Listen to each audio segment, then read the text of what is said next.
Salut à tous les amis, j'espère que vous allez bien. Aujourd'hui, on se retrouve pour parler de l'actu du MMA.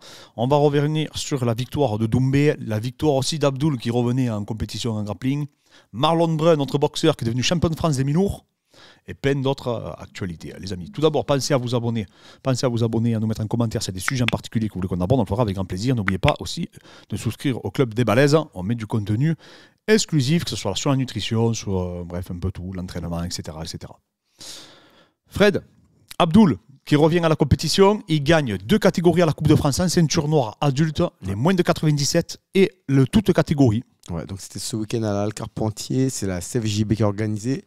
Donc beaucoup nous ont demandé pourquoi Abdul il fait des compétitions de grappling et tout. En fait, c'est simple, c'est parce que ça lui permet de garder le rythme, de rester concentré, de voir où il en est dans un sport où lui, il ne se consacre pas exclusivement parce qu'il est dans le MMA et il affronte des mecs qui font que du grappling. Et qui sont les ceintures noires, que ça fait plus de 10 ans qu'ils en font. Ouais, donc ça lui permet de rester à la page, de voir les innovations techniques, s'il est à jour ou pas, de tenter des trucs, de garder du rythme. Donc d'avoir cette adrénaline aussi, ce stress et tout. Ouais, parce que c'est vrai que l'attente d'un combat, ça reste, même s'il n'y a pas de frappe et tout, ça reste un compétiteur.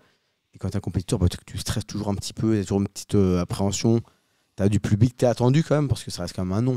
Ouais, bien sûr. Du coup, tu n'as pas envie de mal faire devant les gens. Et donc, du coup, ça lui permet de garder ce rythme-là. Ce rythme que souvent on dit qui fait défaut à certains, tu vois, quand ils arrêtent trop longtemps. Là, par exemple, on a vu Jones, il a arrêté 3 ans, ça n'a rien changé. Mais tu vois, il y en a qui, par contre, le rythme, ils ont besoin de ça. Non, c'est bien. Franchement, c'est incroyable. En plus, il a gagné la catégorie supérieure. En fait, il voulait un peu, par rapport au combat à Ratic, il voulait voir où c'est qu'il en était physiquement. Comme il avait été malade. Catégorie, là. Ouais, il était en moins de 97, en pesant 85 kilos. Hein. Ouais. C'est ouf. Hein. Et après, il a gagné l'absolute.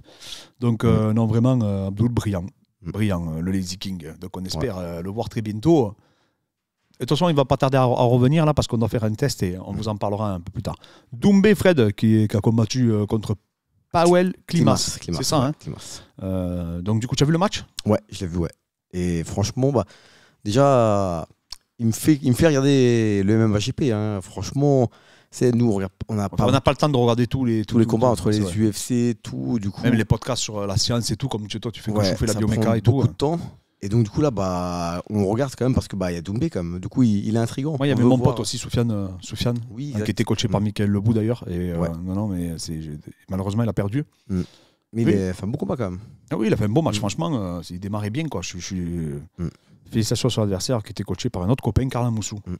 Et Doumbé, moi, j'ai trouvé qu'on a vu d'autres choses. On a vu d'autres plans, d'autres compartiments. Physique, en fait. son adversaire. Physique, courageux. Ouais. Bon, après, c'est un style pour lui. Hein. C'est un mec qui était bagarreur, qui n'avait pas trop de. C'était pas un mec du sol, tu vois. Donc voilà. Mais on a vu Doumbé au sol. Sur lui, on a vu son groin and pound. C'était vraiment bien quand il travaillait sur les poignets. Ouais. Il mettait des coudes et tout. Non, on a vu tous les axes d'amélioration, ses sprawls, etc. Il n'a pas paniqué dans la clé de talon. Ouais, à un moment donné, il s'est enroulé de la demi-garde, il s'est enroulé en clé de talon. Non, franchement, on a vu d'autres éléments qu'on n'avait pas vus. On a vu un Doumbé MMA vraiment. MMA, là. Petite alerte au deuxième round, il s'est amené au sol sur un double leg, tu vois. Ouais. L'autre, il reprend le dos. Voilà, où il reprend le dos près derrière. Mais l'autre capitalise pas. Bon, après, même si il le ramené au sol, je te parle franchement, je pense que Klimas n'avait pas le niveau en grappling, en tout cas, pour inquiéter Doumbé. Ouais. En plus, Doumbé paniquait pas. Ouais. Donc, il n'y aurait pas eu de problème. Maintenant, moi, je pense que ce qui serait bien pour lui, avant d'intégrer. Alors, je sais pas, peut-être qu'il va intégrer une grande organisation, parce que j'ai entendu parler du KSW. Ouais, il n'y a pas aussi le Bellator, non? Alors le Bellator, mais je sais pas, j'ai pas très bien compris s'il avait une offre ou pas, je sais pas du tout. Bon, en tout cas, ce qui serait bien, c'est qu'avant ou là-bas, d'affronter un grappleur, pas un grappleur de très haut niveau, mais un grappleur, tu vois, une ceinture noire, une ceinture marron, un mec qui ça fait des années, il fait du grappling. Ouais. Surtout pour que lui, il ait l'appréhension d'aller au sol un peu avec ce mec, tu vois. Ouais. Tu sais, qu'on voit sa boxe. Ouais, parce que là, tu vois, contre Klimas, même il l'aurait ramené au sol. Non, santé, c'est une ceinture bleue, enfin, le mec, c'est pas du tout le. Ouais, même. Je vais pas être méchant, mais je trouve même Doumbé aurait pu le soumettre peut-être. Ouais, c'est possible. Mais même Doumbé, attends, ses positions, elles étaient bien. Hein. Ouais, le mec, à un moment, il commençait à mettre. C'est pas la demi-papillon qu'il a pris, mais de la garde, il voulait faire un sweep qui était téléphoné. Ouais. Doumbé, il était stable. Hein. Ouais. Non, il était bien. Renversé et tout. Ouais, c'est ça, en plus, tu vois qu'il est physique, tu vois. Ouais. Donc, même son grand endpoint, il. Ouais, il est méchant, tu vois. Et en fait, du coup, non, mais ça serait intéressant parce qu'au moins, s'il est face à un vrai bon grappleur, il risque de. Il faut voir comment sa boxe va s'exprimer. Ouais. Je pense que ça serait vachement intéressant pour lui, pour le suite de sa carrière. Ouais. Il ne faut pas arriver du jour au lendemain, selon moi, contre un vrai gros grappleur. Tu vois, parce que tu passes du tout au tout, quoi. Ouais. Et là, malheureusement, après. Surtout en plus, on sait qu'à l'entraînement, il doit sûrement prendre des gros grappleurs. Mais les affronter dans une orga avec un peu de pression, c'est différent. Ouais. Donc je pense de toute façon que son manager, etc., et toute l'équipe, doivent y penser. Je crois qu'il est bien copain avec l'organisateur du MMA GP. Je pense qu'ils vont faire pour que progressivement monter le niveau des adversaires. Du coup. Ouais. Donc voilà, donc on garde ça à l'œil, les amis. On regarde tout ça. On avait Marlon Brun aussi, notre boxeur pro, qui s'entraîne ici également. Vous avez la vidéo sur notre chaîne YouTube où je mets les gants avec lui. J'ai pas gagné malheureusement. Et en plus de ça, voilà, sa préparation aussi physique. Donc la leçon et tout, vraiment, hein, tout, on mélangeait un travail associé. Donc on faisait de la préparation physique plus derrière du spécifique. Qui est devenu champion de France des mi-lourds. C'est incroyable, on est trop contents vraiment. N'hésitez pas à l'encourager sur Instagram, il est nul sur les réseaux. Il n'est pas terrible. C'est totalement l'inverse de Doumbé. On va l'envoyer en stage avec Doumbé. 16-1 il a, je crois, maintenant de carrière. C'est beau, boxe, hein. C'est magnifique. Et là, maintenant, il va attaquer l'Europe, maintenant. Ah, ça serait vraiment bien. Franchement, un très bon boxeur. Par contre, n'hésitez pas à rajouter sur Instagram pour lui donner de la force. Et lui dire de bosser les réseaux sociaux. Voilà, il faut bosser parce que maintenant, ça fait partie intégralement.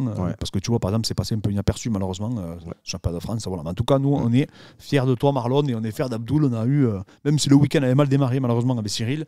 Et du coup, il a bien fini avec Abdoul et Marlon. Ensuite, c'est Rudo qui s'est roulé avec Sterling, c'est ça? Ouais, il l'a vu en backstage. Il lui a dit, allez, je te prends le 6 mai et tout. Et après, ils sont embrouillés. C'est comme ils font les Américains. C'est les pros pour vendre un combat.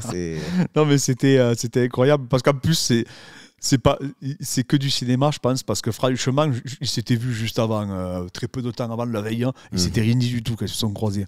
Ouais, mais là, il y avait des caméras de l'UFC. L'UFC a dû leur dire, allez, faites monter la sauce. Enfin, oui, parce que Sterling, il n'est pas vendeur. Ah, personne ne regarde Sterling. Enfin, nous, on regarde, mais au niveau du pay-per-view, je ne sais même pas s'il fait du pay-per-view.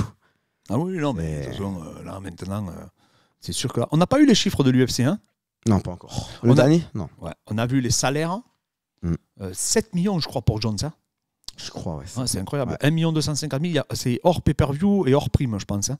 C'est hors pay-per-view? Ouais.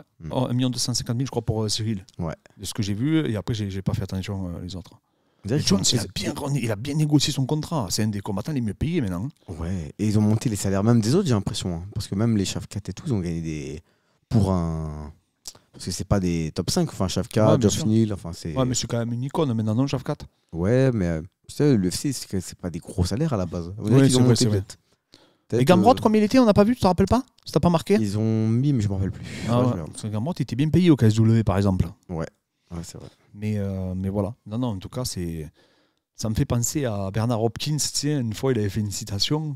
Vous savez, Bernard Hopkins, c'était un boxeur qui était connu parce qu'il a duré dans le temps. Et c'est le tombeur de Félix Trinidad, ce qu'on connaît à l'époque. Et un jour, il perd. Donc, il perd un combat. Je sais pas, il était très âgé. Il avait au moins 45 ans. Il perd un match. Il avait pris. Et les mecs, ils disaient, ah, Bernard, quand même, t'as perdu en conférence de presse et tout. Et il avait dit, Bernard Hopkins, oh, me plaignez pas trop, je suis un mec de 45 ans qui vient de gagner 10 millions de dollars. C'était incroyable. Ça me fait penser à ça, tu vois, des fois. Lui, il percevait ça comme un sparring pour 10 millions, du coup. Ouais, il a perçu comme ça, quoi. Non, voilà, mais en tout cas, non, j'ai été étonné des chiffres. J'ai été étonné des salaires. Je crois que hors Conor McGregor aussi, en termes de billetterie, ça a été un des records, je crois, cette UFC. C'était le record, ouais, d'ailleurs, hors Conor. C'était le 4e ou le 5e plus grosse, la 4e. Le plus grosse billetterie et la première hors Conor. Incroyable. Franchement, c'était stupéfiant, cet UFC. Ouais. Donc voilà, on a fait le tour, les amis. Bon, n'hésitez pas du coup à nous mettre en commentaire s'il y a des sujets en particulier que vous voulez qu'on aborde, on le fera avec grand plaisir. Et on vous dit à très vite. N'hésitez pas à vous abonner, comme d'habitude. Un petit like, un petit pouce. Vous avez kiffé les lives, on compte bien les refaire. Même si c'est très dur au niveau de la logistique et que ça nous a totalement épuisé. On vous dit à très bientôt.